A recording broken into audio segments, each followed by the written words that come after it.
अपने भाई शमौन के पास जाकर कहने लगा, आ और चल कर देख ले। ये कोई ढकी छुपी तो बात है नहीं भाई। आ और इन किताबों को, इन मैसेजेस को पढ़कर देख लो।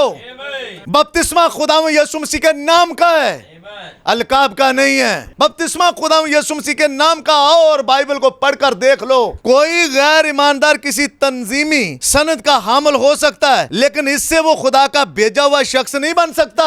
कार्ड दिखा दो, लंबी सलीब पहन लो, नहीं ब्रदर, इससे काम नहीं चलेगा। सुनिए, वो अपनी बगलों में हर किस्म की किताबें दबाए पूरे मुल्क में फिरते हैं और कहते हैं कि यहोवा ऐसा या वैसा है और उसमें फलां या फलां बात पाई जाती है, लेकिन वो इससे इस तरह का नहीं बन जाता कि खुदा का भेजा हुआ और इख्तियार शुदा है। किताबें तो लगा लो भाई, बंडल पूरा यहाँ लगा लो। तो किताबें लगाने से क्या आप इख्तियार वाले बन जाएंगे? इख्तियार कहां साबित करोगे? फील्ड में। यहाँ बात करो, अब मुझे खुदा ने इख्तियार दिया या किसी और पास्टर को इख्तियार दिया है कि वो बड़ी जमात के अंदर, मजमे के अंदर ये किताब उठाकर कहता है कि ये वक्त का पैगंबर है, और अगर कोई कहता नहीं नहीं इस किताब को नीचे रखो और वैसे बात करो पहले, तो ब्रदर ने कहा सबसे गुनहगार की निशानी क्या है? वो वक्त के पैगाम को ठकराएगा, डरेगा वक्त के पैगाम से। नहीं नहीं, हमने ऐसे नहीं करना। ऐ फिरौन, खुदावंद यूं फरमाता है, मेरे लोगों को जाने दे। मूसा ने दोबारा जाकर आसा को जमीन पर डाल दिया। यही काम करने के लिए जादूगर भी आ गए। तब खुदा ने उसके इख्तियार को साबित किया। मूसा का सांप जादूगरों के सांपों को निगल गया। ऐसा नहीं है आपके सामने कोई और खिदमत नहीं कर सकता। वो भी आएंगे, वो भी कहेंगे हम भी इन्हीं किताबों को पढ़ते हैं, हम भी इसी मुल्क के रहने वाले हैं, हम इसी शहर के रहने वाले हैं। वो भी अपने कर्तव्य दिखाएंगे। वो कर्तव्य ही समझते थे कि मूसा ने कोई कर्तव्य दिखाया है। वो कहने लगे ये कौन सी बड़ी बात है? अभी बुलाते हैं, आप बुलाओ जरा यनीस और यमरीस को। नाम लिया, उसने कहा बड़े मशहूर मारूफ है मेरे कर्तव्य दिखाने वाले, बुलाओ जरा इन्हें, रखो मूसा के सामने। और उन्होंने भी ऐसा ही काम कर दिया। तो अब क्या मूसा ने अपने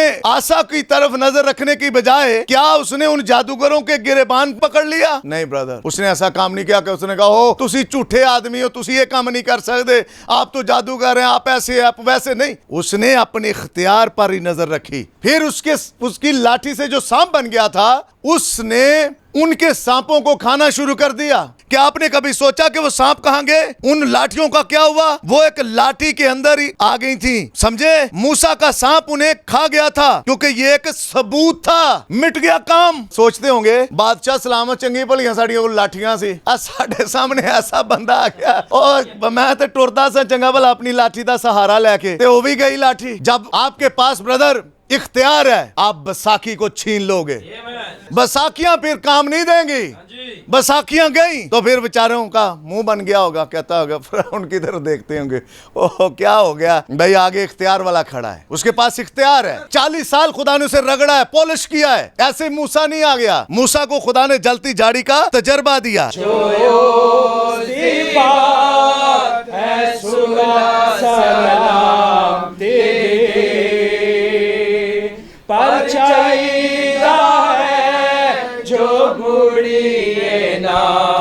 इस गल तो सीमी सच है, पर चाहिदा है जो मुड़ी ये ना, इस गल तो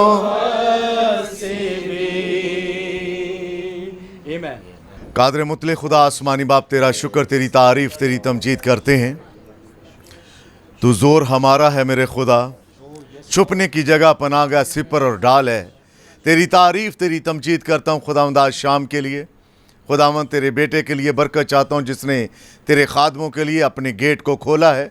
खुदावंद युवा पाक खुदा, जितने फ़र्द खुदावंद यहाँ पर जमा हैं, एक एक पर खुदावंद जलाल के बादशाह नाम बनाम तेरा ही फजल चाहता हूँ मेरे खुदावंद। आज जितनों ने खुदावंद दलेरी करके तुझे कबूल किया है कि तू हमारा बरा है, उस बेटी और बेटे के लिए खुदावंद मैं तेरी शुक्रगुजारी करता हूँ, जिनके गुनाहों को खुदावंद तेरे बेटे के लहू से धो दिया गया है। खुदावंद तेरी तारीफ़, तेरी तमजीद हो। उन्होंने खुदावंद खुदावंद यीशु मसीह को कबूल किया और तेरे ही नाम से बपतिस्मा पाया। मैं तेरी शुक्रगुजारी करता हूँ बाप खुदावंद। जब हमारे पास वक्त है कि हम तेरे कलाम की तरफ आए हैं खुदावंद, तू आप अपने कलाम का तर्जमान है और खुदावंद तू खुद अपने लोगों के साथ बात करना ताकि खुदावंद तेरे लोग तेरे कलाम को समझ पाएं। यह सब कुछ तेरे मीठे मसीह यीशु के नाम से मांगते बख्श दे, आमीन। God bless you. जब हम अपने पांव पर खड़े हैं तो मेरे साथ निकालिए जिनके पास बाइबल है, मरकस की मार्फत लिखी गई अंजील है, उसका बाब नंबर 16 है। मरकस 16 उसकी 14वीं आयत से 18वीं आयत तक बाइबल में लिखा है, फिर वो उन 11 को भी जब खाना खाने बैठे दिखाई दिया और उसने उनकी बेतकादी और सख्त दिली पर उनको मलामत की, क्योंकि जिन्होंने उसके जी उठने के बाद उसे देखा था उन्होंने उनका यकीन ना किया था। और उसने उनसे कहा कि तुम तमाम दुनिया में जाकर सारी खलक के सामने अंजील की मनादी करो। जो ईमान लाए और बपतिस्मा ले वो निजात पाएगा, और जो ईमान ना लाए वो मुजरम ठहराया जाएगा। और ईमान लाने वालों के दरमियान ये मोज़े होंगे, वो मेरे नाम से बदरूहों को निकालेंगे, नई नई ज़बानें बोलेंगे, सांपों को उठा लेंगे, और अगर कोई हलाक करने वाली चीज़ पिएंगे तो उन्हें कुछ ज़र ना पहुँचेगा। वो बीमारों पर हाथ रखेंगे तो अच्छे हो जाएंगे। खुदा के कलाम के पढ़े सुने जाने पर खुदावंद की ख़ास बरकत हो। आमीन। God bless you. आप बैठ सकते हैं। मैं अपने पास्टर भाई फ्रांसिस को वेलकम करता हूँ। वो हमारे साथ इस मीटिंग में शामिल हुए। हमारी बहन, उनकी वाइफ भी आई हैं, काफ़ी बाकी लोग भी आए। आप सबको वेलकम करते हैं। खुदावंद हमेशा आपके साथ हो। और मैं बहुत अपने अंदर इस बात को फ़ील करता हूँ कि जब भाई बाहम मिलकर खुदावंद के नाम को इज़्ज़त और जलाल देते हैं तो ये इधर ही खुशी नहीं होती बल्कि आसमान पर भी खुशियाँ ही होती हैं। आमीन। खुदावंद आपको बरकत दे। मैं उस बेटी के लिए और उस बेटे के लिए जिसने आज खुदावंद यीशु मसीह के नाम का बपतिस्मा पाया है, ये हमेशा बच्चों आपने याद रखना है कि आपके पास्टर ने या जो भी अपने पास्टर से बपतिस्मा लेता है, उन अल्फाज को आपने याद रखना है कि मैंने जो आपको बपतिस्मा दिया है वो अलकाब में नहीं दिया, टाइटल में नहीं दिया। ब्रदर ब्रैनम कहते हैं, उनका मैसेज है, जब तुरी की आवाज़ ही साफ ना हो तो कौन समझेगा। यानी तुरी की आवाज़ साफ होनी चाहिए कि आपको बपतिस्मा खुदावंद यीशु मसीह के नाम से दिया गया है। ईमाल 2:38 के मुताबिक, जो ईमाल की किताब उसका दूसरा बाब है और उसकी 38 आयत के मुताबिक, आपको जब पानी में उतारा गया तो आपके ऊपर वो नाम रखा गया है, नाम इस्तेमाल हुआ है आपके लिए। कौन सा? खुदावंद यीशु मसीह। आमीन। इसलिए हमेशा आपने याद रखना है, कोई आपसे पूछे कि आपको कैसे बपतिस्मा दिया गया, तो आपने याद रखना है कि हमने खुदावंद यीशु मसीह के नाम का बपतिस्मा पाया, टाइटल में नहीं, जिसे लोग बाप बेटा रूहुल कुद्दस कहकर दे देते हैं। वो सिंगल एक ऑर्डर था, और जिन लोगों को ऑर्डर मिला उन लोगों ने जाके आगे चलकर ईमाल की किताब के अंदर उस ऑर्डर को माना। और फिर मैं थोड़ी सी बच्चों के लिए बात करके आगे इस मजमून के ऊपर आऊँगा। खुदावंद यीशु मसीह ने कहा, जब तक तुम्हें आलमे बाला से कुव्वत का लिबास ना मिले यरूशलेम में ठहरे रहना। ये 11 लोग थे और इनके साथ होते होते एक बिलीवर की बड़ी जमात, जिसे 120 की जमात कहते हैं, बन गई। और जब ये बाला खाना के ऊपर जमा थे तो ये जमा किस लिए थे कि रूहुल कुद्दस इन्हें मिल सके। और जब रूहुल कुद्दस इनको एक बंद कमरे में मिल गया, जिसे हम बाला खाना के नाम से जानते हैं, तो जब रूहुल कुद्दस इनकी जिंदगियों में काम करने लगा तो फिर ये कमरे में बंद नहीं रहे। कोई मुझे और आपको कमरे में बंद नहीं कर सकता। ये फिर गलियों में, बाजारों में, चौकों में निकले। और ईमाल की किताब गवाही देती है कि हुआ ये कि लोग कहने लगे, भाइयों हम क्या करें कि निजात पाएं। जो कुछ खुदा ने इनके साथ बंद कमरे में किया था वो गलियों और बाजारों में सरेआम फिर पतरस, मत्ती, याकूब इस बात को लेकर गवाही देने लगे कि तुम तौबा करो और तुम में से हर एक अपने गुनाहों की माफ़ी के लिए खुदावंद यीशु मसीह के नाम में पानी का बपतिस्मा ले, तो तुम रूहुल कुद्दस इनाम में पाओगे। बात ख़त्म नहीं हुई। बपतिस्मा तो पा लिया, लेकिन आगे 42 आयत में लिखा है कि ये जो बपतिस्मा पाते थे ये भाग नहीं जाते थे। आज बपतिस्मा पाया, बस उसके बाद नजर नहीं आए। 4 काम हैं जो आपके सुपुर्द हैं जो भी बपतिस्मा पाते हैं। नंबर 1, रसूलों से तालीम पाना, रफाकत रखना और रोटी तोड़ना, दुआ करना, ये जो फेलोशिप है यही आपको ऊपर ऊपर ऊपर ऊपर और खुदा के कद के अंदाजा तक लेकर जाएगी। सिर्फ और सिर्फ रफाकत ही। जब आप रफाकत रखेंगे आप हर तरह से खुदावंद में ब्लेस होते चले जाएंगे और खुदा आपको बरकत भी देता चला जाएगा। आमीन। और खुदावंद आपकी ज़िंदगी के अपने कलाम को रखेगा। आमीन। तो जो बपतिस्मा पा चुके हैं उन्होंने ये 4 काम करने हैं: रसूलों से तालीम पाना, रोटी तोड़ना, दुआ करना और रफाकत रखना। ये 4 काम उनके सपुर्द हैं, उन्होंने करने ही करने हैं। जैसे तैसे करके उन्होंने इन सारी चीज़ों को करना ही करना होता है। इसके बगैर गुजारा नहीं है, क्योंकि हमें रसूलों के ईमाल के अंदर ये नमूना मिलता है। बाइबल कहती है वो हर रोज़ जमा होते थे और सादा दिली के साथ रोटी तोड़ते थे और कलीसिया तरक्की करती थी। आमीन। इसलिए ये ज़रूरी बातें आपके सामने मैंने रखी हैं। ब्रदर ब्रैनम का मैसेज है इख्तियार की तस्दीक। इसी मैसेज में से आपके सामने मैं कुछ कोड रखूँगा और मैं थोड़ा जल्दी चलने की कोशिश करूँगा ताकि वक्त पर इन चीज़ों को मैं वाइंड अप कर सकूं। हम इन चीज़ों को देखते हैं और कुछ कोड मैं आपके सामने रखूंगा ताकि हम पढ़कर आगे निकलें।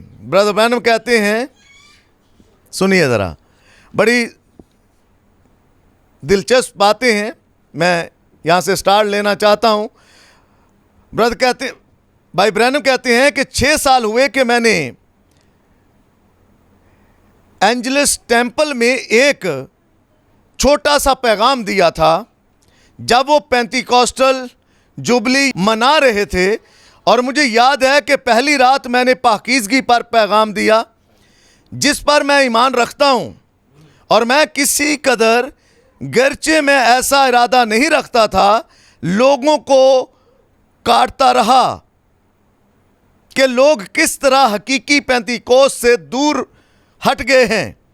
जैसा कि 50 साल पहले जब रूहुल कुदस का पहल नज़ूल हुआ तो लोग किस तरह ज़िंदगी बसर करते थे, 50 साल पहले वो किस तरह करते थे।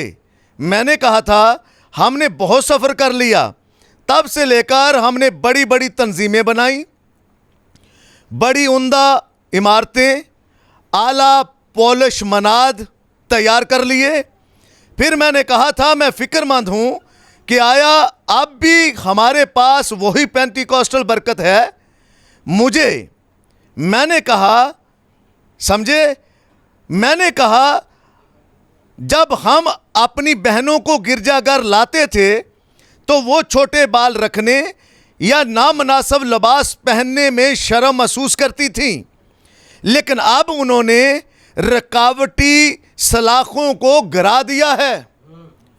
अब लोगों ने चर्च की तादाद को बढ़ाने के लिए उन्होंने कहा जैसे तैसे लोगों को एक बार आने तो दो, बढ़ाएं तादाद। और तादाद बढ़ाने से लोगों का शायद फ़ायदा हो ना हो, लेकिन कुछ ख़ास लोगों का ज़रूर फ़ायदा होता है। लेकिन सुनिए, वहाँ मेरा एक दोस्त भी था, वो पेंटिकॉस्टल भाई भी है। आप में से अक्सर लोग उसे जानते भी हैं, क्योंकि जब उन्होंने इजाज़त दे दी कि जैसे तैसे करके चर्च की तादाद बढ़ाने के लिए कोई बात नहीं, रुकावटी सलाखें यार हटाओ, तुम तो बड़े तंग नज़र हो, तुम तो लोगों के ऊपर दबाव डालते हो, तुमने तो लोगों के ऊपर ऐसी तैसी करके मनादी करना शुरू कर दी है, ये रुकावटी सलाखें हटाओ, दरवाजे खोल दो। और जब दरवाजे खोलोगे तो ब्रदर ब्रैनम कहते हैं कभी कभार जब पास्टर सलाखों को हटाता है तो भेड़ों के साथ बकरियां भी अंदर आ जाती हैं और फिर ये बाकी के मामला शुरू हो जाते हैं। तो वहीं पर कहते हैं मेरा एक दोस्त था पेंटिकॉस्टल, आप में से अक्सर लोग उसे जानते भी हैं, उसका नाम विलियम बोथ, आप में से बतेरे उसे जानते हैं।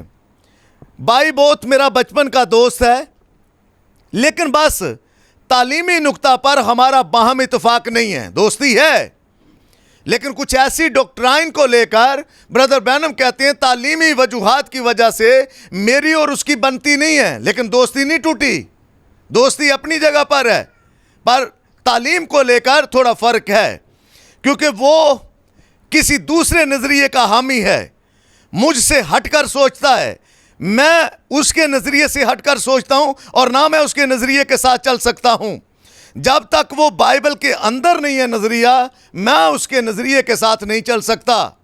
पर जैसे मुझे बाइबल के अंदर वो नजरिया, उसकी सोच, उसका अकीदा मुझे मिलता है, मैं उसके साथ हूं।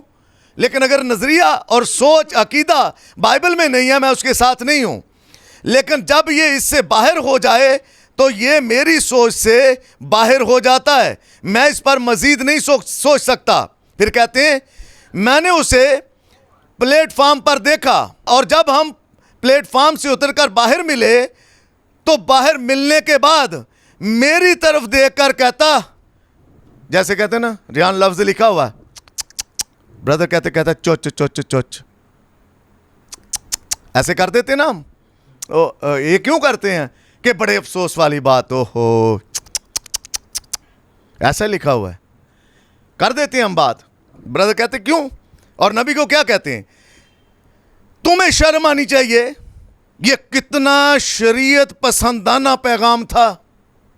ब्रैनम, तुझे शर्म आनी चाहिए, तूने इतना सख्त पैगाम दे दिया और मेरे ऊपर चुच चुच करने लगा। तुम्हें ये अच्छी तरह मालूम था, आप जानते हैं कि उसने मुझे गोया चीर फाड़ डाला। भाई के साथ क्योंकि दोस्ती थी, उन्होंने उसके साथ ऐसा सलूक किया। और फिर अगले रोज मैंने बर्रे और कबूतर पर पैगाम दिया और खुदा ने छोटे से टूटे फूटे पैगाम को बड़ी बरकत दी। और जब मैं बाहर निकला तो वो अपनी आंखें साफ कर रहा था। यानी ऐसा पैगाम अगले दिन सुनकर रोने लगा, टूटे फूटे लफ्जों के साथ। कौन सा पैगाम था? कबूतर और बर्रा। और जब वो पैगाम दिया तो फिर वही भाई रोने, उसने कहा ये अच्छा पैगाम था लेकिन सादा बहुत था, बहुत सादा। उसने कहा पैगाम तो बिल्कुल ठीक था लेकिन सादा बहुत था। वो 7 ज़बानों में बोल सकता था, इसलिए मेरी ज़बान जो केंटकी की थी उसमें गुफ्तगू करके कहता, विलियम ब्रैनम तूने बहुत आज सादा पैगाम रखा है। और साथ ही साथ उसकी आंखें भी नम थीं। फिर पैगाम मैं आपके सामने क्या रखने जा रहा हूं कि इख्तियार है तो उसकी तस्दीक कहां है? इख्तियार, जब तक आपके इख्तियार आपको मिला है, लेकिन इख्तियार की तस्दीक, इख्तियार अलग है लेकिन उसकी तस्दीक अलग है। और ब्रदर बात करना चाहते हैं, कहते हैं आइए हम मूसा को देखते हैं। और खुरूज की किताब उसका 3 बाब आप देख सकते हैं। मैं शॉर्टली बयान करके आगे निकलना चाहता हूं। खुरूज 3 बाब के अंदर मैं और आप देखते हैं, ज़रा मेरे लिए निकालिए ब्रदर, ज़रा खुरूज 3 बाब बाइबल दे देंगे, क्योंकि यहाँ से ज़रा सा बार बार खोलता हूँ तो वो सफ़े इधर उधर जाएंगे। सुनिए ज़रा, खुरूज 3 बाब के अंदर अब यहाँ पर एक शख्स का नाम आपको मिलता है और नबी ने कहा मूसा को ले लेते हैं। मूसा करता क्या है? मूसा जब 40 साल का हुआ तो बगैर इख्तियार के, ये मेरे लफ्ज़ नहीं हैं, ब्रदर विलियम मैरियम ब्रैनम के हैं, इसके पास इख्तियार नहीं था, चुना हुआ था। 400 साल पहले ही अब्राहम को कह दिया गया था कि तेरी नस्ल 400 साल मुल्क मिस्र के अंदर गुलाम रहेगी, लेकिन उसके बाद ये वहां से निकलेंगे। मूसा, नबी कहता, अपने वक्त पर पैदा हो गया, लेकिन इख्तियार मूसा के पास नहीं था। पैदा तो हो गया, खुदा का नबी था, बचाया गया, संभाला गया, पढ़ाया गया, लिखाया गया, हर एक चीज़ मूसा के काबू में थी। 40 साल का था और वहाँ से एक बंदे को मारकर बियाबान में चला गया। 40 साल वहाँ हो गए और ब्रदर ब्रैनम ने कहा कि 40 साल इसे पढ़ने लिखने में लगे और फिर खुदा को 40 साल लगे इसकी पढ़ाई निकालने में। इसको खुदा ने रगड़ा, पॉलिश किया, दाढ़ी बढ़ गई, बच्चे पैदा हो गए। और जब ऐसा हुआ तो एक दिन खुरूज की किताब 3 बाब में अपने वक्त में पढ़िएगा, इसे एक जलती झाड़ी का तजर्बा हासिल हुआ। और वो सिर्फ जलती झाड़ी नहीं थी बल्कि उसके इख्तियार के मिलने का पॉइंट भी था। जब जलती हुई झाड़ी को देखने की तरफ चला जाता है, हालांकि ये पहले से मुकर्रर शुदा नबी था पर इख्तियार पास नहीं था। ये अमराम और योकबद की दुआओं से मिला हुआ इंसान था। उन्होंने इसके लिए बड़ी दुआएं की थी। अमराम की स्टोरी आप पढ़ें, आपके पास किताब होगी मूसा के मुतल्लिक तालीम, और उसमें जब आप पढ़ेंगे तो अमराम ने इसके लिए ना जाने पता नहीं कौन कौन से पापड़ बेले थे और बहुत कुछ उसने इसके लिए किया, योकबद ने और अमराम ने। तो ये सारा सिलसिला चलता गया, लेकिन इसके पास इख्तियार नहीं था। इख्तियार अगर नहीं था तो उसकी एक खास वजह है कि अपने भाइयों की तरफ चला जाता है, एक मिस्री को मारकर रेत में दबाता, तो अगले दिन अपने भाइयों के पास जाता, वो कहते तुझे किसने इख्तियार दिया कि तू हमारे ऊपर हुक्म चलाए, तेरे पास कहाँ से इख्तियार आया। तो इस वजह से मूसा वहाँ से भागा, क्योंकि नबी कहते हैं इख्तियार नहीं था इसके पास।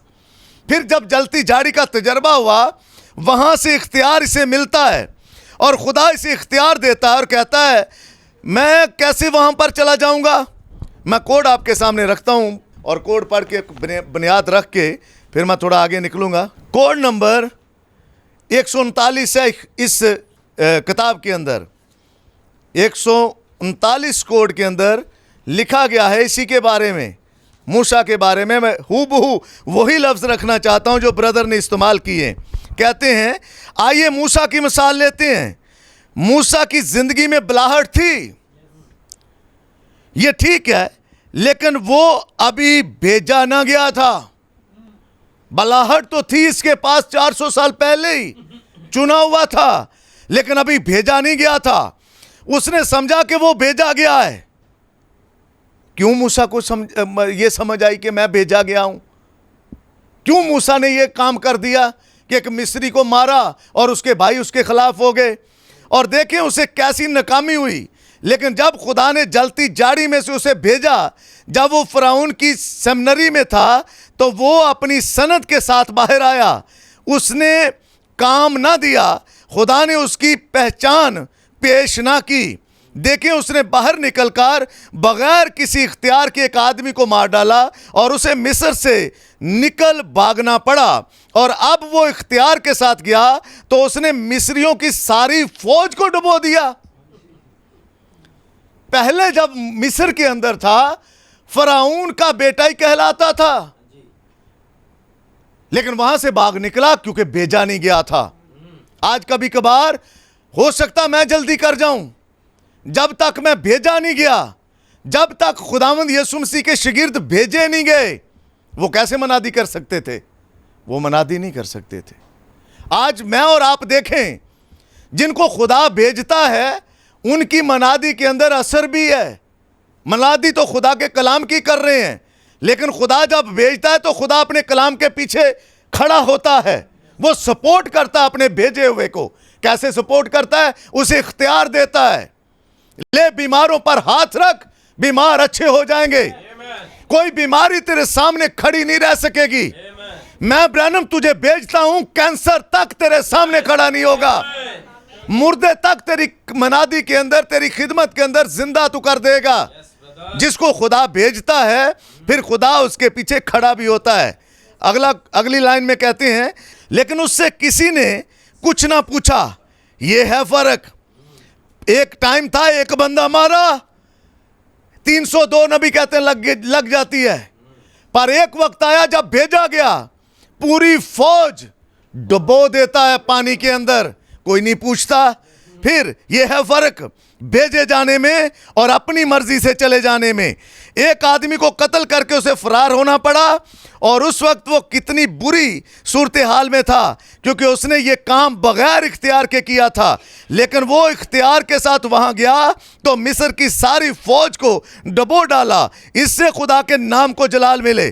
खुदा किस तरह लोगों को मज़ाइका खेज काम करने देता है।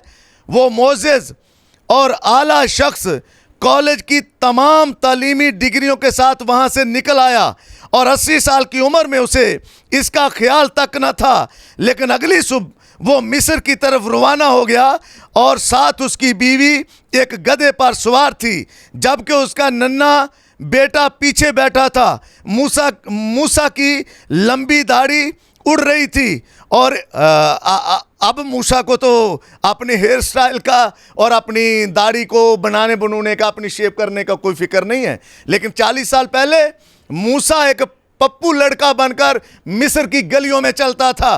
ब्रदर ब्रैनम कहते हैं मूसा के लिए कोई मिस्री लड़कियों की कमी नहीं थी, लेकिन खुदा का चुना हुआ बंदा था और खुदा ने ये होने दिया कि यहाँ से निकले और फ़िरौन की तमाम तालीमी असनाद से ये बाहर आए और मैं इसकी सारी की सारी सनदों को कूड़ा करकट करूँगा और फिर अपना कलाम इसके अंदर रखूँगा और फिर इसे भेजूँगा।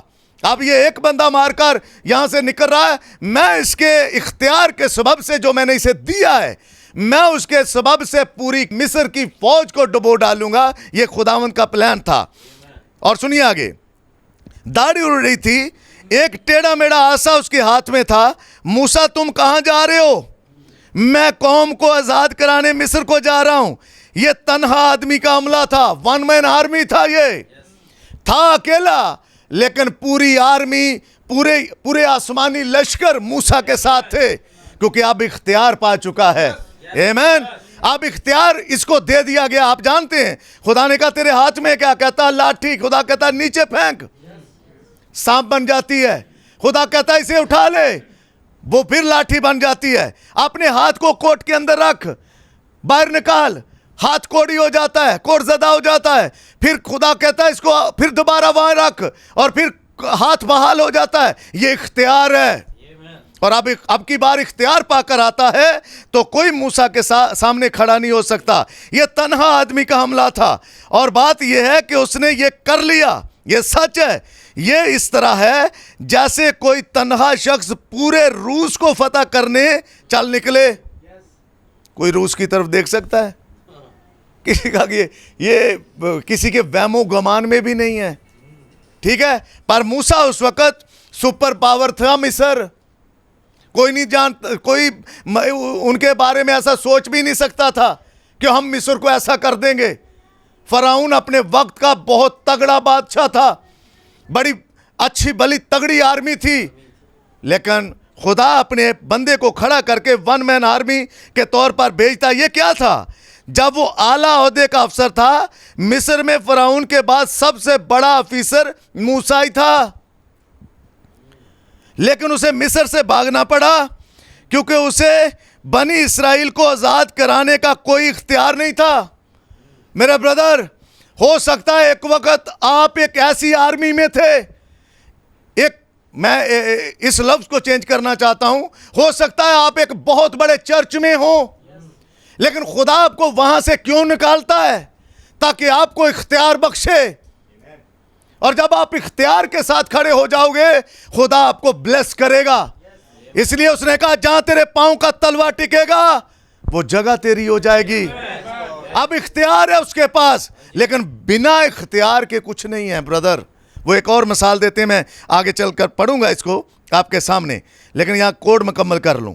लेकिन उसे मिस्र से भागना पड़ा क्योंकि उसे बनी इस्राएल को आज़ाद कराने का कोई इख्तियार नहीं था उस वक्त, लेकिन वो इख्तियार के साथ अकेला ही उन्हें आज़ाद कराने चल पड़ा और कामयाब भी हुआ। क्यों? उसके पास इख्तियार था, इख्तियार का सबूत भी था। वो साबित कर सकता था कि उसे खुदा ने भेजा है। आमीन। मूसा तुम ये किसके साथ करोगे? ये टेढ़ा मेढ़ा आसा मेरे हाथ में है, तुम इस हाथ से करोगे? इस टेढ़े मेढ़े आसे से कर लोगे? वो कहता ये आसा नहीं है, इसे किताब भी ना समझो, ये इख्तियार है। और जब इख्तियार मिल जाता है प्रीच करने का, तो फिर आपकी बात नहीं रहती, ये दो-धारी तलवार बन जाती है और जिंदगियों की कांट छांट करती है, जिंदगियां तरतीब में आती हैं। आमीन।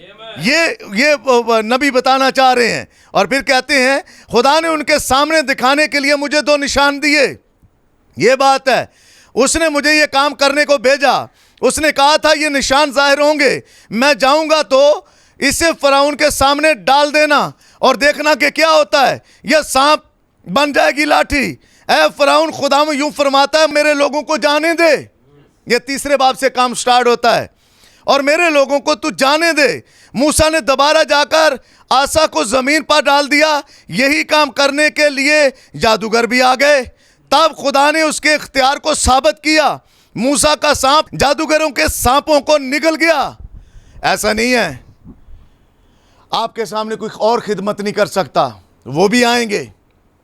वो भी कहेंगे हम भी इन्हीं किताबों को पढ़ते हैं, हम भी इसी मुल्क के रहने वाले हैं, हम इसी शहर के रहने वाले हैं। वो भी अपने कर्तव्य दिखाएंगे। वो कर्तव्य ही समझते थे कि मूसा ने कोई कर्तव्य दिखाया है। वो कहने लगे ये कौन सी बड़ी बात है, अभी बुलाते हैं, आप बुलाओ ज़रा यानीस और यमरीस को। नाम लिया, उसने कहा बड़े मशहूर मरूफ है मेरे कर्तव्य दिखाने वाले, बुलाओ ज़रा इन्हें, रखो मूसा के सामने। और उन्होंने भी ऐसा ही काम कर दिया। तो अब क्या मूसा ने अपने उस आशा की तरफ नज़र रखने की बजाय क्या उसने उन जादूगरों के गिरेबान में पकड़ लिया? नहीं ब्रदर, उसने ऐसा काम नहीं किया कि उसने कहा हो तुसी झूठे आदमी हो, तुसी ये काम नहीं कर सकते, आप तो जादूगर हैं, आप ऐसे आप वैसे। नहीं, उसने अपने इख्तियार पर ही नज़र रखी।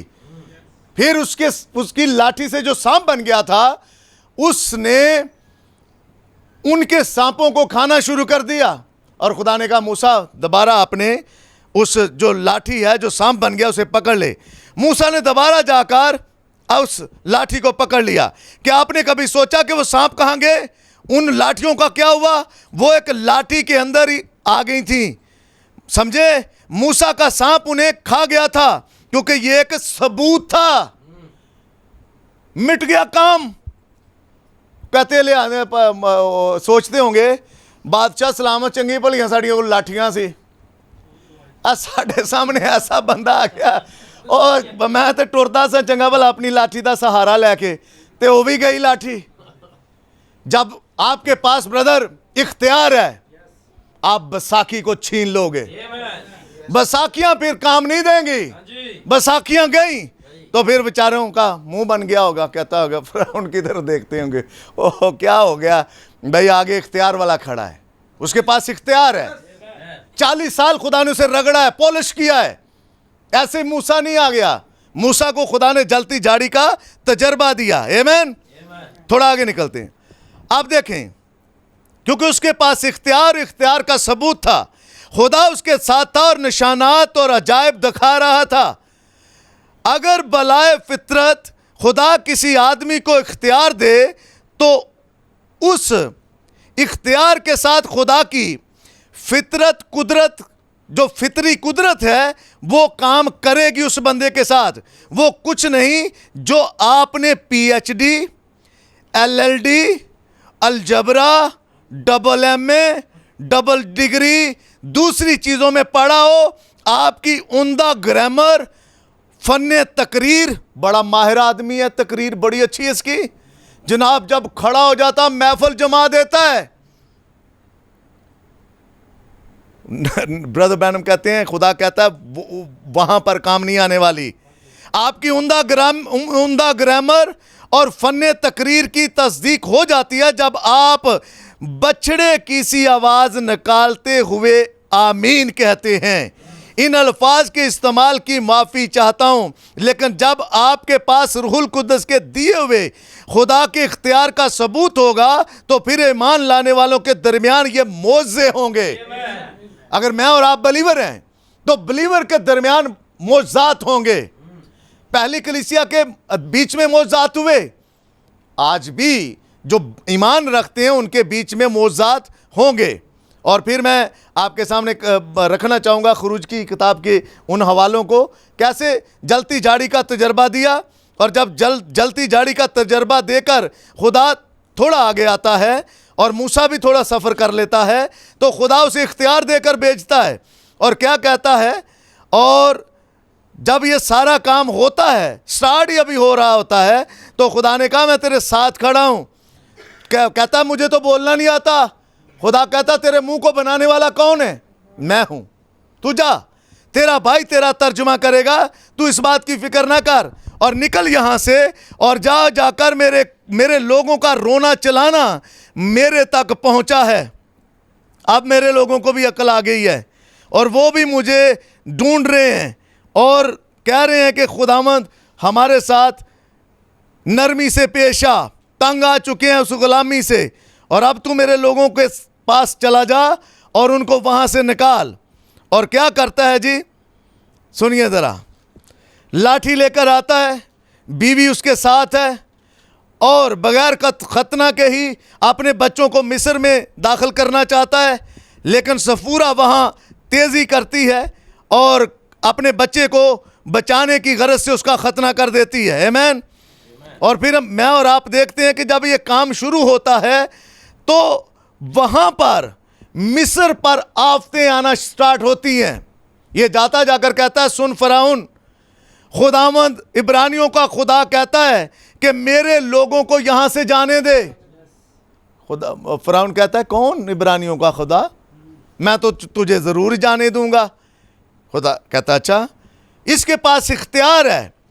तब खुदावंद ने मूसा से कहा कि फ़िरौन का दिल मैं सख्त करूंगा, वो इन लोगों को जाने नहीं देता। अब तू सुबह को फ़िरौन के पास जा और लबे दरिया, वो दरिया पर जाएगा और तू लबे दरिया उसकी मुलाकात के लिए खड़े रहना, और जो लाठी सांप बन गई थी उसे अपने हाथ में ले लेना और उससे कहना कि खुदावंद इब्रानियों के खुदा ने मुझे तेरे पास ये कहने को भेजा है कि मेरे लोगों को जाने दे ताकि वो भी बियाबान में मेरी इबादत करें, और अब तक तूने कुछ समात नहीं की। मेरे लोगों को जाने दे इबादत के लिए। तो कहता, तूने अभी तक कुछ सुना ही नहीं है। तो वो कहता, मैं नहीं जाने दूंगा। तो वो पहला काम क्या करता है? पानी को खून बना देता है। ये क्या है? इख्तियार। जब भेजा जाता है तो इख्तियार देकर भेजा जाता है। फिर अगला काम, फिर वो रोक देता, लोगों को नहीं जाने देता। सारे मिस्र के अंदर खून ही खून हो जाता है।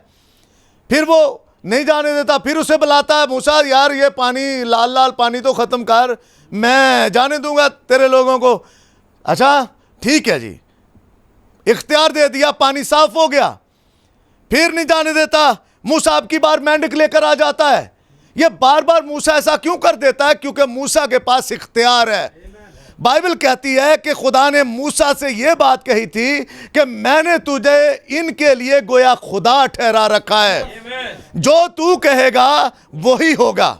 और मिस्र के अंदर वही हुआ जो मूसा चाहता था। फिर उसने नहीं जाने दिया। वो अब की बार उठता है और जुएं ले आता है, फिर उठता है मच्छर ले आता है, फिर उठता है मवेशियों की, उनके जानवर मर जाते हैं, फिर उठता है फोड़े और दीगर ऐसी एलर्जी टाइप चीज़ें आ जाती हैं, फिर और आगे बढ़ता है ओले ले आता है। ये बार बार क्यों लेता? टिड्डियाँ ले आता, कभी कुछ कभी कुछ कभी, हत्ता के 9 बीमारियां 9 आफतें मिस्र के ऊपर गुजर गईं।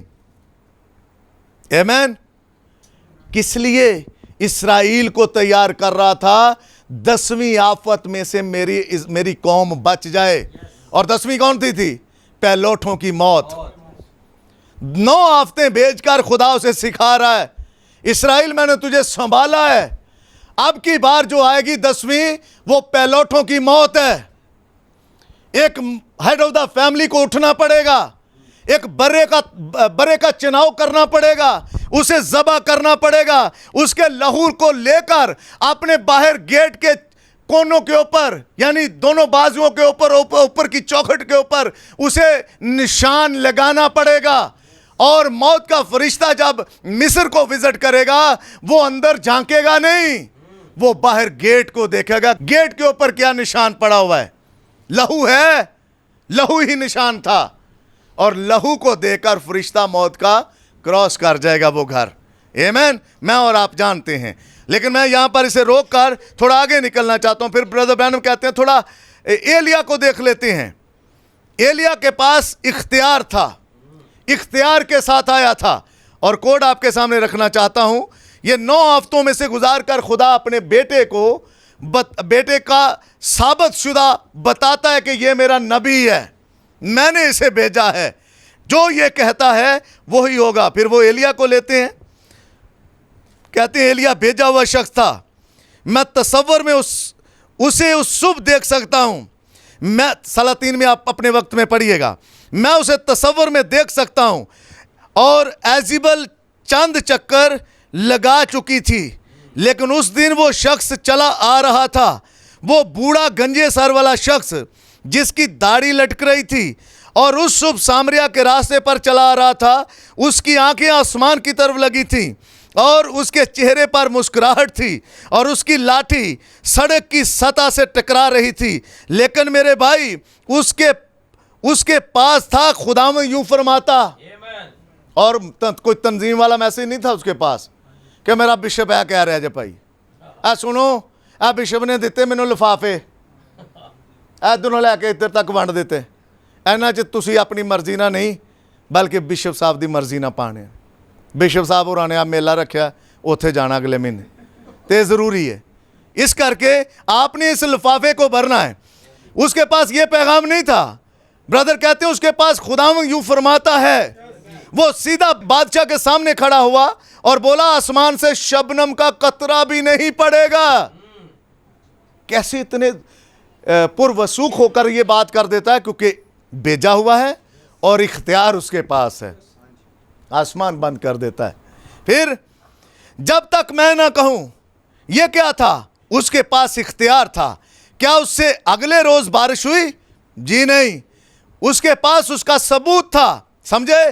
खुदा ने कहा एलिया फलां जगह चल कर बैठ जा, मैंने तेरे लिए कुछ मजदूरों और नौकरों को हुक्म दिया कि तुझे खुराक ला कर दें। बस मजदूर कैसे?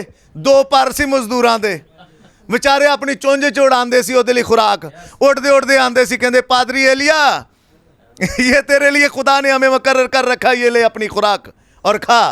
खुदा मेरे और आपके लिए कब करता है? जब मैं और आप खुदा को अपना आप दे देते हैं। वो कौवे देगा। बंदे को एलिया होना चाहिए, वो कौवे देगा ही देगा। वो आपकी रोजी रोटी आपके दुश्मनों के रूबरू तुम्हारे आगे दस्तरखान बचाता है। सिर्फ मुझे और आपको एलिया होना चाहिए। एलिया के पास क्या था? खुदावंद यूं फरमाता है। और मेरे और आपके पास क्या होना चाहिए? खुदावंद यूं फरमाता है। बिशप ये कहता नहीं, सीनियर पास्टर ये कहता नहीं, मेरा खुदावंद ये कहता है। और मेरा खुदावंद बाइबल में फरमाता है, वो किसी और जगह से नहीं, बाइबल के अंदर से बोलता है। और उसके पास खुदावंद का भेजे जाने का सर्टिफिकेट भी है और खुदावंद का इख्तियार भी खुदावंद ने जो उसे दिया वो इस्तेमाल करता है। पब्लिक में उतरता है और इख्तियार को इस्तेमाल करता है। आमीन। वो जाता है और जाकर मोज़े करता है। उसकी खिदमत के अंदर ये सारे मोज़े होते हैं, तरह तरह की ज़बानें बोलेंगे। फिर वो क्या करेंगे? बीमारों पर हाथ रखेंगे, बीमार अच्छे हो जाएंगे। फिर अगर कुछ हलाक करने वाली चीज़ पी लेंगे, उन्हें कुछ ज़र नहीं पहुंचेगा। ये उनके बीच में चीज़ें आएंगी। मैं आपको बता रहा हूँ, मैं जब फैसलाबाद में था तो मैं एक फैक्ट्री के अंदर जॉब करता था। मेरा आज भी निशान है, यहाँ तक मेरा बाजू उस मशीन के अंदर चला गया, लेकिन खुदा ने इस बाजू को कटने नहीं दिया। आज भी जब मैं इस बाजू को अपने साथ देखता हूँ तो मैं खुदावंद की शुक्रगुजारी करता हूँ कि खुदावंद ने इस बाजू को अपने जलाल के लिए रखा हुआ था। इस हाथ से मैं खुदा के कलाम को खोल सकूँ और तालियां बजाकर खुदावंद की तारीफ और उसकी तमजीद कर सकूँ।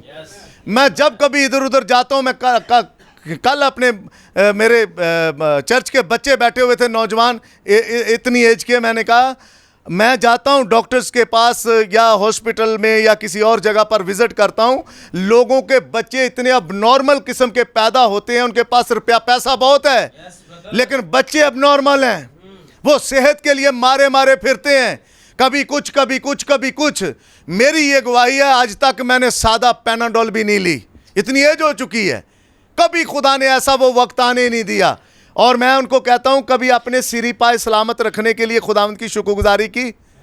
तो कल ही एक का एक्सीडेंट हो गया, कहता मुझे फ़ोन करके कहता पास्टर जी, मैं क्या की होया? क्योंकि घुटने छिले हुए हैं, सारे ज़ख्मी है सारा। मैंने कहा यार अब तुझे याद आया, ठीक है आजा, क्योंकि चर्च बाईपास करता था। चर्च जाना कोई चीज़ ही नहीं है, ज़रूरत ही नहीं है हमें कि हम चर्च चले जाएं, पादरी साहब से जाकर मिल लें, कुछ गुफ्तगू कर लें, कुछ मामलात को। बपतिस्मा तो ले लिया, लेकिन वो 4 काम कौन करेगा? अम्मी पापा जी, उनको रखा हुआ हमने। जाएं पापा जी, जाके पादरी साहब से ज़रा जाके थोड़ी सी फेलोशिप कर लें। नहीं ब्रदर, आपकी पर्सनली फेलोशिप चाहिए पास्टर को, वो आपका चरवाहा है, और चरवाहे के साथ जाकर मुलाकात करें। और जब आप मुलाकात करेंगे फिर आपका चरवाहा, फिर और बहुत सारी ऐसी बातें हैं। मैं वहाँ से इधर से हटना नहीं चाहता, एक और कोड आपके सामने रखना चाहता हूँ। कभी कभार बहुत कुछ रूहुल कुद्दस के बगैर ही कर लेते हैं, लेकिन ब्रदर यहाँ कोड नंबर 70 में कहते हैं, पढ़ता हूँ आपके लिए और अपने लिए। इसी किताब के अंदर, मैसेज के अंदर, ये सिर्फ मैं किताब ही नहीं है, किताब मैं इसलिए बोलता हूँ क्योंकि ये मैसेज है, ठीक है। तो ज़रा देखिए कोड नंबर 70 में क्या लिखा है। ये कितनी खूबसूरत तरतीब है, अगर हम और गहराई में जाकर सुने तो ये असनाद हैं जो अंजील के हर मनाद के ऊपर लटक रही होंगी। कौन सी वाली? रूहुल कुदस के बपतिस्मा के बगैर कोई भी शख्स अंजील की मनादी का हक नहीं रखता। यीशु ने पतरस, यकूब, यूहन्ना या उनमें से किसी को भी अंजील की मनादी के लिए जाने ना दिया जब तक उन्होंने यरूशलेम में ठहरकर पाक रूह की मामूरी का इंतजार ना किया। इख्तियार चाहिए भाई। आपने बाहर जाके लारा चप्पा पप्पा पप्पा करके वापस आना है, इससे लोगों की जिंदगियां अबतरी का शिकार हो जाएंगी। बात तो कर सको, अगले को मना तो कर सको, बहन के सामने खड़े होकर कह सको बहन आप ये काम नहीं कर सकती, भाई आप ये काम नहीं कर सकते। लेकिन अगर आपके सामने आपको इख्तियार ही नहीं दिया गया, ब्रदर ब्रैनम ने इसी किताब में रखा है, वर्दी पहनना और बैज लगा लेना काफी नहीं है। आपके पास एक पेपर होता है, वो पेपर के ऊपर आपकी ड्यूटी पॉइंट होती है कि यह बंदा गवर्नमेंट का मुलाजिम है। आमीन। वो लफ्ज इस्तेमाल करते हैं वर्दी, पैंट को टाई, और ये तो बरूपिया भी पकड़ सकता है। पहचानोगे कैसे? इख्तियार से। इख्तियार किसके पास है? और जिसके पास इख्तियार है खुदा उसके साथ खड़ा है। उस वक्त खुदा मूसा के साथ खड़ा था, खुदा एलिया के साथ, अखयब के साथ नहीं खड़ा था। अखयब ने और एजिबल ने तो उसे ठकरा दिया था। हालांकि ब्रदर ब्रैनम कहते हैं उनका पास्टर था, लेकिन पास्टर को ठकराया हुआ था और ठोकर मार कर कहते हैं ये हमारा तो पादरी नहीं है, लेकिन था वक्त का पास्टर, ठकराया हुआ था। सुनिए जरा आगे क्या कहते हैं। रूहुल कुदस के बगैर मनादी नहीं है। अब ये कलाम आज रात भी उसी तरह जिंदा है जिस तरह ये बोले जाने के दिन था। समझे? हमें ज़रूरत बस इस बात की है, रूहुल कुदस जब कलाम के पीछे होता है तो वो अपने वादा की हुई कुदरत को अमली तौर पर साबित करता है। हर बरकत जिसका खुदा ने वादा किया था, हर बात जो उसने कही थी, जिंदा हालत में लाई जा सकती है अगर कलाम के पीछे रूहुल कुदस हो, क्योंकि वही कलाम को उठाकर खड़ा करता है और जिंदा हालत में ले आता है। समझे? हम जानते हैं कि यह बात सच है। Praise God. फिर थोड़ा मैं आगे निकलता हूं। कोड नंबर 82 है, इख्तियार की बात है। और सुनिए, कोई गैर ईमानदार किसी तंजीमी सनद का हामिल हो सकता है। हमारी फेलोशिप में आ जाएं आप, हम आपको ऑर्डिनेशन फॉर्म दे देंगे, पास्टर कार्ड मेरे पास भी है, पास्टर कार्ड दे देंगे आपको। ये सफ़र करने के लिए रखा, कोई रोक ले तो दिखा देते हैं भाई हम पादरी बंदे हैं। होना चाहिए सबके पास। लेकिन ये क्या आपके पास्टर होने का सबूत है? सुनिए ज़रा, कोई गैर ईमानदार किसी तंजीमी सनद का हामिल हो सकता है, लेकिन इससे वो खुदा का भेजा हुआ शख्स नहीं बन सकता। कार्ड दिखा दो, लंबी सलीब पहन लो, नहीं ब्रदर, इससे काम नहीं चलेगा। सुनिए, वो अपनी बगलों में हर किस्म की किताबें दबाए पूरे मुल्क में फिरते हैं और कहते हैं कि यहोवा ऐसा या वैसा है और उसमें फलां या फलां बात पाई जाती है, लेकिन वो इससे इस तरह का नहीं बन जाता कि खुदा का भेजा हुआ और इख्तियार शुदा है। किताबें तो लगा लो भाई, बंडल पूरा यहां लगा लो। तो किताबें लगाने से क्या आप इख्तियार वाले बन जाएंगे? इख्तियार कहां साबित करोगे? फील्ड में, यहां बात करो। अब मुझे खुदा ने इख्तियार दिया या किसी और पास्टर को इख्तियार दिया है कि वो बड़ी जमात के अंदर, मजमे के अंदर ये किताब उठाकर कहता है कि ये वक्त का पैगंबर है। और अगर कोई कहता नहीं इस किताब को नीचे रखो और वैसे बात करो पहले, तो ब्रदर ने कहा सबसे गुनहगार की निशानी क्या है? वो वक्त के पैगाम को ठकराएगा, डरेगा वक्त के पैगाम से। नहीं, हमने ऐसे नहीं करना। जरूरी बातें ये हैं कि हम इन चीजों को देख पाएं। हम सर सुनिए, ईमान लाने वालों के दरमियान ये मोज़े होंगे। क्या आप खुदा की कुदरत पर ईमान रखते हैं? और हमारी कलीसिया सिखाती है, और हमारी कलीसिया का इसके साथ कोई वास्ता नहीं है। बात वो है जो खुदा का कलाम कहता है, समझे। आसमान और ज़मीन टल जाएंगी लेकिन मेरा कलाम हरगिज़ ना टलेगा। तो इसलिए तस्दीक और इख्तियार खुदा के कलाम के अंदर हमें, मुझे और आपको मिलता है। पालूस आया, पालूस के पास इख्तियार था, और इख्तियार जब लेकर आया तो तस्दीक होती है। एक शख्स मर जाता है, रात को देर तक मैसेज देता रहा, और वो खिड़की में बैठकर सुन रहा था, नीचे गिरा, मर गया। पालूस के पास इख्तियार था कि वो जाती सांसों को वापस बुलाए, आमीन, और उसने उस शख्स को जिंदा कर दिया। ये इख्तियार है, आमीन। आइए कुछ और कोड पढ़ के मैं इसको बंद करता हूं। सुनिए जरा, कोड नंबर 241 है। बहुत ज़बरदस्त किताब है, इसको अपने वक्त में पढ़िए।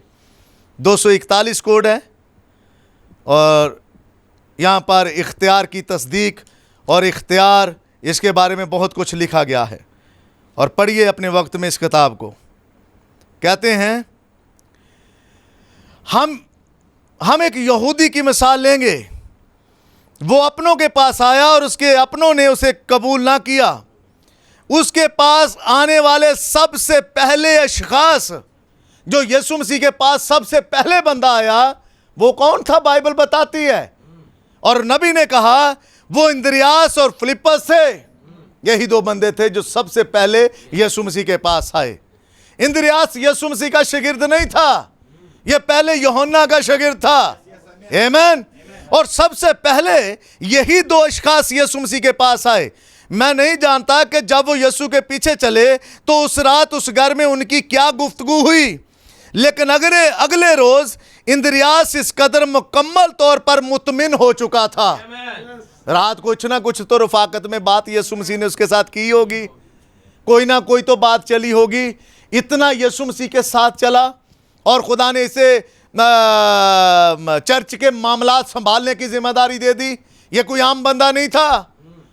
यूहन्ना की इंजील 4 बाब वाली जो औरत कुएं के ऊपर आती है, जब उसके साथ यीशु मसीह अकेले में गुफ्तगू करता है, इसको भेजा था यीशु मसीह ने, जा जाकर खाने पीने का बंदोबस्त कर।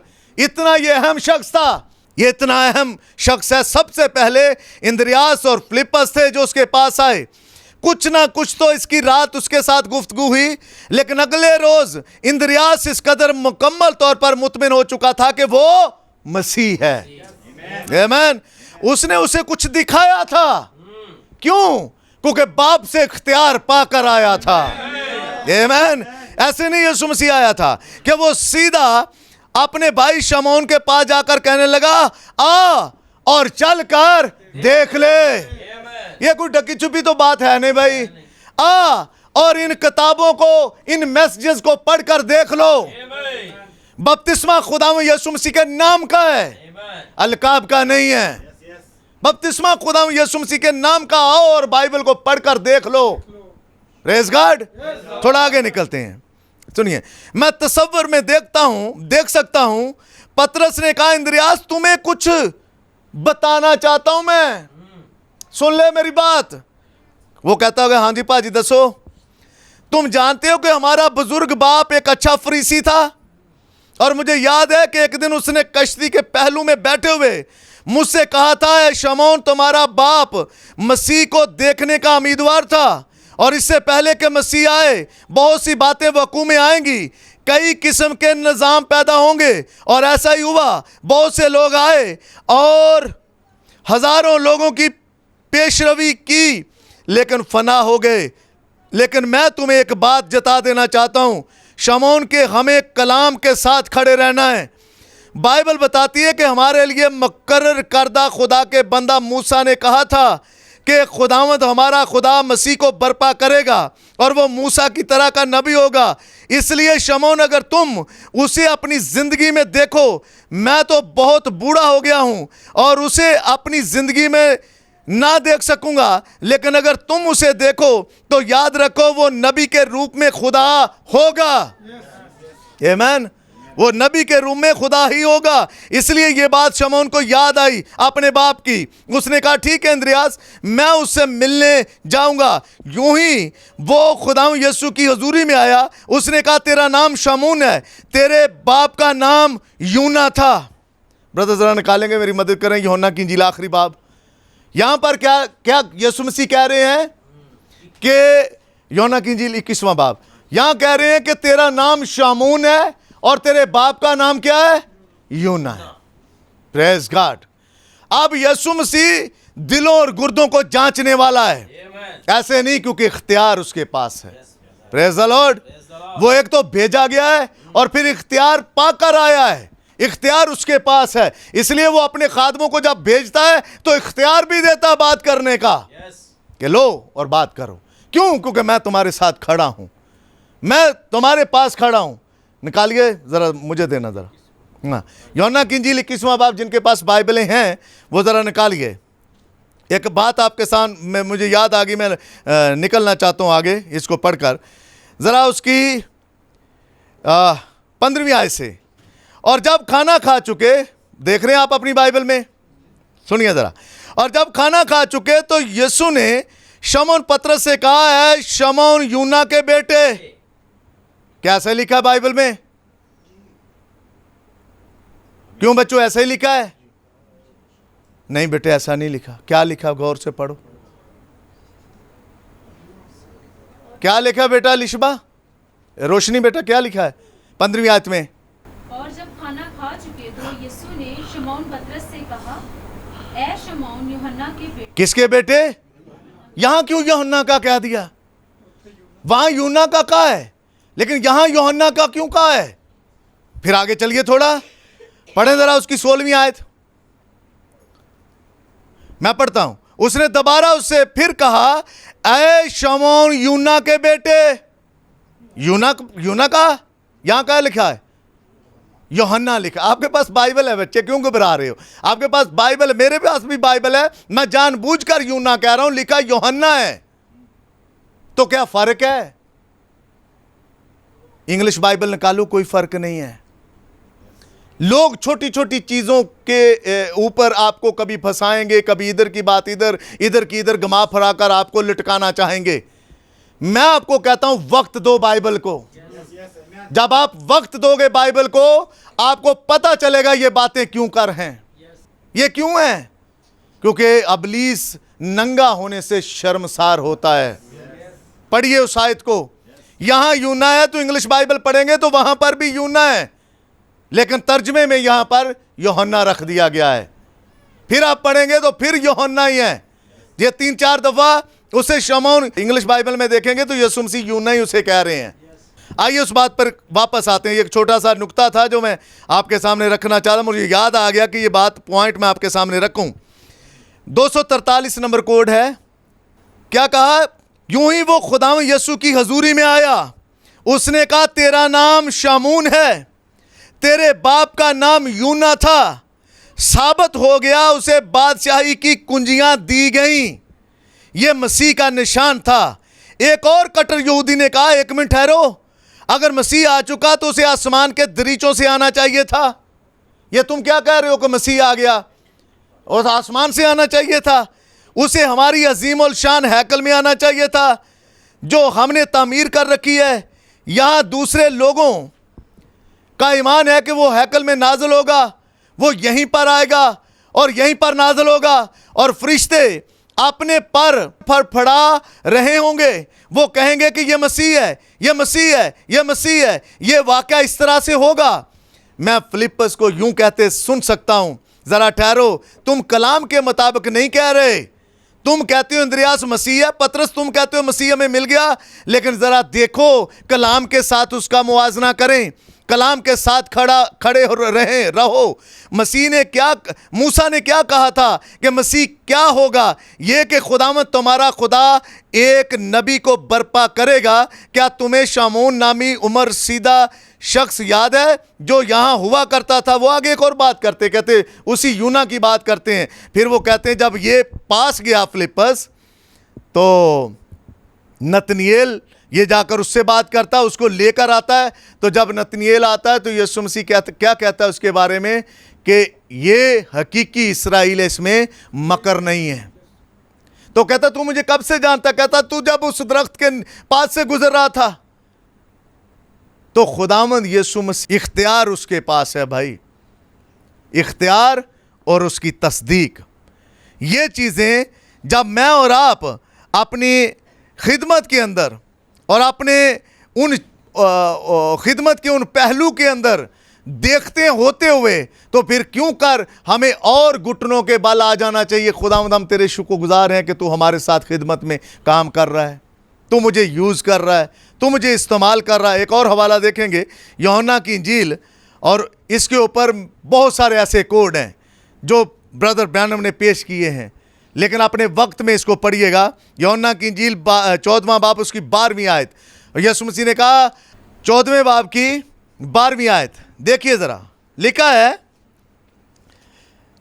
मैं तुमसे सच कहता हूं कि जो मुझ पर ईमान रखता है ये काम जो मैं करता हूं वो भी करेगा। तो कलीसिया आज क्या कर रही है? क्या यीशु मसीह ऐसे काम करता था जैसे कलीसिया आज कर रही है? ब्रदर ब्रैनम ने अपने मैसेज में कहा कि बदन जो काम करता है वो ऑर्डर कहां से लेता है? सर से। यीशु मसीह मेरा और आपका सर है, और जो सर से ऑर्डर मिलता है वही बदन काम करता है। और मेरा और आपका सर क्या ऑर्डर दे रहा है कि जो काम मैं करता हूं तुम भी करोगे। और ब्रदर ने कहा इसका मतलब यह है कि तुम इन बड़े काम करोगे। देखिए ज़रा, मैं तुमसे सच कहता हूं कि जो मुझ पर ईमान रखता है ये काम जो मैं करता हूं वो भी करेगा, बल्कि इनसे भी बड़े काम करेगा, क्योंकि मैं बाप के पास जाता हूं। और जो कुछ तुम मेरे नाम से चाहोगे मैं वही करूंगा, ताकि बाप बेटे में जलाल पाए। अगर मेरे नाम से मुझसे कुछ चाहोगे तो मैं वही करूंगा। नाम कौन सा है? खुदावंद यीशु मसीह। उस नाम से पहाड़ों को हुक्म दो, बाइबल कहती है। हटा दोगे पहाड़ों को, हट जाएंगे पहाड़, मुसीबतें हट जाएंगी। अगर मूसा के सामने कुलज़म आया और उसने खुदा के नाम से और अपना इख्तियार जताकर उसे ऑर्डर दिया, और ऑर्डर देकर कुलज़म 2 हिस्से हो गया। कल मैं एक खादम से बात कर रहा था, बड़ी ज़बरदस्त बात है। कहते हैं एक पता नहीं कौन से मुल्क का एक आम बंदा था, बिलीवर। कहते खुदा ने उसे कहा, ब्रदर बिली पॉल ने अपनी उस किताब के अंदर, और किताब है खुदावंद यीशु मसीह कल और आज बल्कि अब तक यकसा है, ये टाइटल है किताब का। वो किताब सबके पास नहीं है, लेकिन एक खादम से मेरी बात हो रही थी तो वो मुझे बता रहे थे कि ब्रदर मुझे इस स्टोरी को पढ़ के बड़ी बरकत मिली, मैं आपको बताना। मैंने कहा जी ज़रूर मेरे साथ शेयर करें। उन्होंने कहा उस शख्स को खुदा ने कहा था कि तू ये कुछ बाइबल या किताबें लेकर मैसेज लेकर इस जगह से फलां जगह चला जा। तो वो कहते हैं कि मैं गया। आज हम जब बपतिस्मा देने जा रहे थे तो रास्ते में हमें ट्यूबवेल मिल गया कि हमने वहाँ जाकर बपतिस्मे दे दिए, वरना लोग हमें बता रहे थे कि जिस जगह पर ब्रदर हमें लेकर जा रहे थे वहाँ पानी बहुत आया है और पुलिस ने आगे जाने नहीं देना था। तो कहते हैं कि उस शख्स को भी यही उसकी ज़िंदगी में भी यही वाक़या हो गया। जब वो मैसेज को लेकर आगे जा रहा था तो वहाँ नदी से होकर उसे गुजरना था, और नदी का पानी पुल के ऊपर से गुजर रहा था। पुल बना हुआ है, आम दिनों में वो पानी पुल के नीचे से कि पानी नीचे से गुजर जाए, लेकिन जब बारिशें सैलाब आता है तो कभी कभार पानी पुल के ऊपर से भी चलना शुरू हो जाता है। तो वो कहते हैं कि वो शख्स बाइबल को उठाकर या मैसेज को उठाकर अपने साथ रखकर जब जाता है तो वो देखता है कि नदी के पुल के ऊपर से पानी आ रहा है। तो वो कहते हैं कि वो बड़ा डिसहार्ड होता है अपने अंदर, और उसे बात याद आती है कि कैसे अलीशा ने अपनी चद्दर मारी और पानी 2 हिस्से हो गया। तो आज मैं इस वाक़े को अपनी ज़िंदगी में रखता हूँ और खुदा के कलाम को रखता हूँ। आम बंदा था, बिलीवर आदमी था, खुदा उसकी ज़िंदगी में काम करता। खुदा ने कहा था कि जा इन किताबों को, इस मैसेज को इस जगह से फ़लाँ जगह पर ले जा। उसने कहा खुदावंद तूने भेजा है, अब मैं अपना कोट उतारूँगा और मैं इस पानी पर रखूँगा, ये पानी मुझे रास्ता देगा, क्योंकि ये तेरा कलाम कहता है। और वो भाई कहते हैं, उस भाई बिली पॉल की गवाही वाली किताब के अंदर, कि उस शख्स ने अपना कोट उतारा और वो कोट उतार कर पानी के ऊपर रखा, और ऐसे आवाज आई और पानी ऐसे करके चीरता हुआ पुल से इधर उधर हो गया। और जब पानी इधर उधर हो गया, वो बंदा आराम से पुल के ऊपर चलकर क्रॉस कर गया। अब जो उसके पीछे देख रहे थे कि इस बंदे ने कोट ऐसे रखा, इसको रास्ता मिल गया है, वो जब गुजर गया, नदी क्रॉस कर ली, तो पानी दोबारा मिल गया। वो भी अपने दूसरे पीछे आने वाले अपना कोट उतार के रखते हैं। यार अगर ये बंदा कोट ऐसे लगाकर निकल सकता तो हम भी निकल जाएंगे। भाई उसके पास इख्तियार था, उसके पास मनादी करने का इख्तियार था, वो इख्तियार के साथ मनादी कर गया और जिंदगियां तब्दील हुई उसी इख्तियार के सबब से। हम कौन हैं कि हमारे बोलने से कोई जिंदगियां तब्दील हों? कुछ नहीं है, मिट्टी ही है। लेकिन खुदा इन मिट्टी के बर्तनों को पकड़ता है और अपना जलाल इन मिट्टी के बर्तनों में रखता है। God bless you. खुदावंद आपके साथ हो। Praise God.